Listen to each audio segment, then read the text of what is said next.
It's a streak for the Lakers at crypto. They got 4 games in 6 nights. This is the second of which on the heels of the emotional revenge game for Luka against Dallas the other night. Now LeBron and the Lakers welcoming Minnesota. Up 3 early. LeBron going to launch for 3 and bury it. 6-point edge early. Final seconds of the first quarter. They're already up 14. LeBron drives the layup. Ooh. Little finish, but you've got to keep an eye on Jarred Vanderbilt and Anthony Edwards after the play. As the quarter came to a close, they exchanged some words and some shoves as well. Double text issued, they offset. Lakers up 33-17. We move on to the second quarter. Make that the third now. T-Wolves down by 15. Edwards drives and is hitting the deck there and then hit with another tech. That's his second of the game, so you know that means he's gone. So he falls on the play, starts jawing at the official.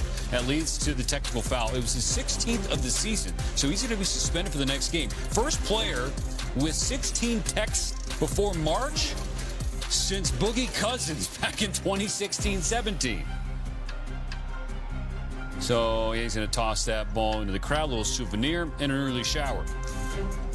Under 2 to go in the third quarter, 11-point lead for LA. LeBron drives, lays it in. First player in NBA history at age 40 or older with 25 points in 5 straight games. Great. Just constantly making history every single game, it seems.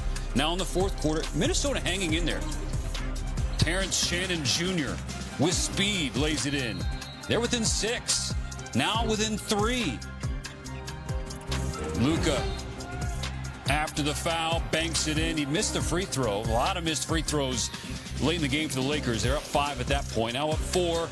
And Luka, that is ridiculous. Fadeaway 3 as the shot clock expires. Even Papa Doncic in the stands could not believe it. That was absolutely clutch, and it leads to another Laker win, 111-102. Yeah, I think we set the tone early. First quarter, I think they had like 16 points, something like that, so we set the tone early. Your shot wasn't falling from the perimeter, but you do hit the one where you're almost falling out of bounds. You kind of looked up as if saying, okay, finally one goes down. I mean, it's crazy. I can't make a normal shot and I make that shot. Just at this point who I am, but got to work on that easy shots. Got to knock them down. I've been playing horrible, so I got to get back to it. You guys are winning games, though. What have you noticed about your teammates, and how are you getting the job done as a group? Like I said, the first time we set the tone on defense, and then we play with pace. The ball is moving, so that's how we win games. Yeah, what did you see from LeBron James tonight? It's amazing. There's nothing else to say. Amazing. Luka gives the Lakers another player that can pass and rebound at a high clip. Now, since the calendar turned to February, the Lakers have had multiple players record 5 rebounds and assists in 6 of 11 games. So that includes Doncic, LeBron, and Austin Reeves on Thursday. That happened in 37% in their games prior to the trade.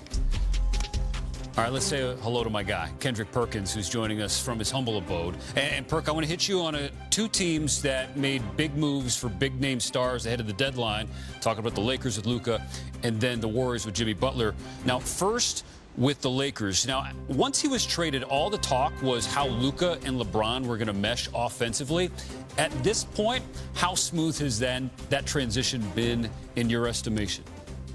Oh, it's been easy work. And look, when you have 2 high IQ guys like that, they're gonna make it happen, right? LeBron James, he don't get enough credit for what he could do off the ball. He's shooting the tray ball at a high clip when he wants to. He's one of the best screeners in the league. He's one of the best rollers in the league. And they're playing with pace, they kick ahead, and it helps to have a guy like Austin Reeves on the perimeter as well, a guy that could create for himself and be a spacer, but they're getting it done defensively.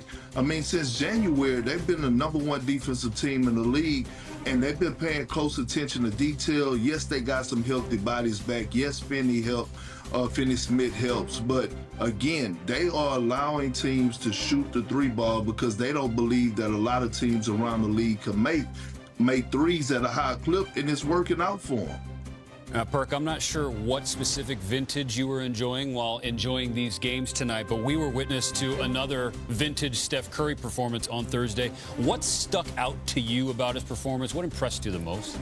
Well, I'll tell you what, that light-skinned brother with the green eyes is something else.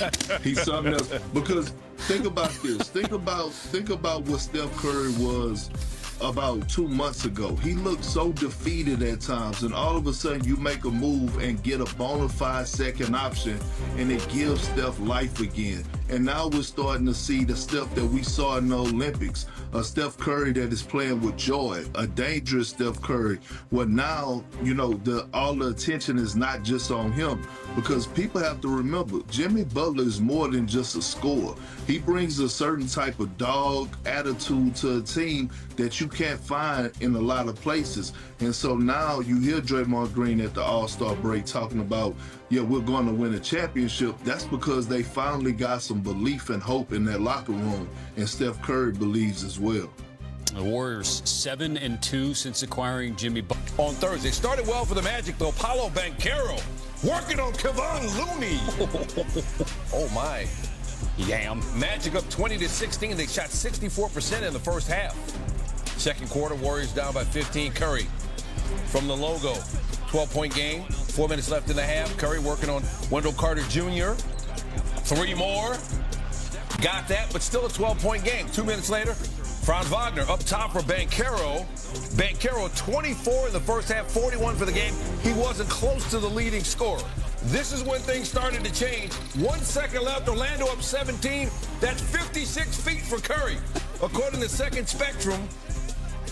And it was pure. Warriors still down 14 at the half, though. Start of the third. Jimmy Butler to Curry. Sidestep. Another three, got a favorable bounce, and it falls. And this is the start of a good old-fashioned Curry flurry. Another one. Warriors down by 1. Under 6 to go in the third. Curry drives. Gotcha. Went back behind the line, let another one fly. Next Warriors possession. Curry, keep feeding him. 9 of 13 from 3 through the first 3 quarters. It's 82-75 Warriors. Later in the third, Curry working on Wagner. All sorts of moves, and then the finish. 42nd career 20-point quarter, most of any player in the play-by-play era. Outscored the Magic 22-21 in the third, and with the Golf Channel guys watching, he gave him a little wrist hinge. Late fourth quarter. Curry to Quentin, post back to Curry.